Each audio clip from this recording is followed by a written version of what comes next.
লালবাজারের সেই তালাবন্ধ ঘর, এক ব্রিটিশ আমলের অভিশপ্ত কাহিনী, জীবন্ত কাহিনী।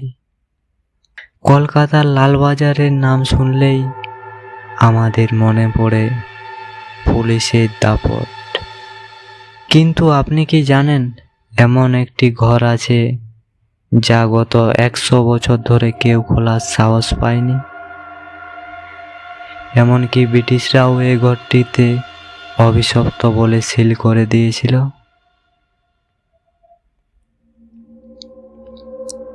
কেন এই ঘরের সামনে গেলেই আজও গায়ের লোম খাড়া হয়ে যায়?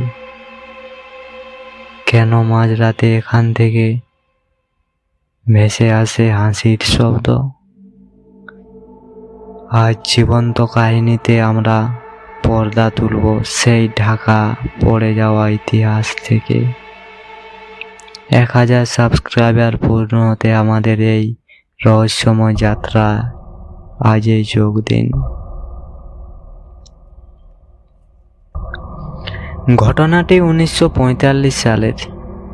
এক কনস্টেবল রাত 2টোর সময় ডিউটি করছিলেন।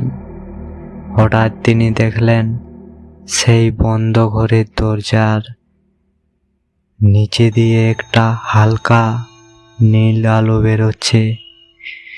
তিনি ভাবলেন ভেতরে হয়তো কেউ ঢুকেছে, কিন্তু যখনই তিনি দরজার কাছে কান পাতলেন, শুনলেন ভেতরে কেউ গুনগুন করে গান গাইছে, ঠিক যেন কোনো পুরনো দিনের বিলেতি সুর।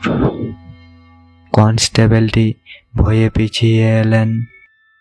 পরদিন সকালে বড় সাহেবকে নিয়ে তিনি যখন সেই ঘরের সামনে গেলেন, দেখলেন দরজাটার সামনে এক গোছা টাটকা বেল ফুল পড়ে আছে, কিন্তু ঘরের তালা যেমন ছিল তেমনই আছে, কোনো ধুলো নড়েনি।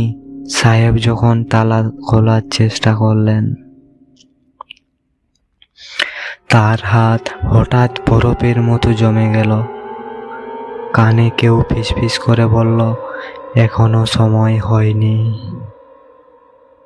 আজও সেই ঘরের রহস্য কেউ জানে না। কেউ বলে সেখানে এক ব্রিটিশ ম্যাম সাহেবের আত্মা আটকা পড়ে আছে। আবার কেউ বলে সেখানে কোনো গুপ্তধন রাখা আছে, যা যা কোনো এক অশরীরী পাহারা দিচ্ছে। আপনি যদি সেই ঘরের সামনে যেতেন, তবে কি তালা খোলার সাহস দেখাতেন? আজকের এই কাহিনীটি যদি আপনার মনে ভয় ধরিয়ে থাকে, তবে ভিডিওটি লাইক করুন। আপনার কোনো অদ্ভুত অভিজ্ঞতা থাকলে আমাদের জানান। আমাদের পরবর্তী শ্মশানের রহস্য সিরিজের জন্য এখনই সাবস্ক্রাইব করে রাখুন। মনে রাখবেন, রহস্য যেখানেই শুরু, ভয় সেখানেই শেষ।